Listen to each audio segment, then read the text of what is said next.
আজকে দেখো আবারও একটা আমরা সবাই মিলে পিকনিক করলাম। দেখো এইদিকে আনাজ কাটা হচ্ছে, সব রকম সবজি কাটা হচ্ছে। আজকে পিকনিকের মেনু আছে খিচুড়ি, সব রকম সবজিতে তরকারি, ডিমের কারি আর পিঁপের চাটনি। এদিকে কাটাকুটি চলছে, ওইদিকে রান্না বসে গেছে।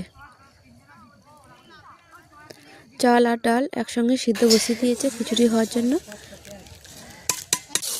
এবারে মশলাটা কষিয়ে নিচ্ছে খিচুড়ির। আর খিচুড়িটা হয়ে গেছে। এবার দেখো ডাঁটা সবজিটা রান্না হচ্ছে। আর ডাঁটা সবজিটা প্রায় রান্না হয়ে গেছে। এবার ডিমের কারিটা হচ্ছে। ডিমের কারিও হয়ে গেছে, রান্না রেডি। সব রকম রান্না হয়ে গেছে। দেখো পিঁপের চাটনি, ডিমের কারি, খিচুড়ি। আর এখানে আমরা বাচ্চাদের আগে খেতে দিয়ে দিয়েছি। সবাই মিলে খুব আনন্দ করলাম। আর এখানে দেখো সবাই মিলে খেতে বসেও গেছে। একসঙ্গে সবাই মিলে 30-40 জন ফিস্টি করলাম।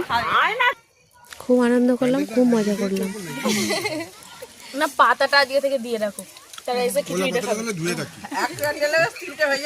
যদি ভিডিওটা ভালো লাগে লাইক করবে।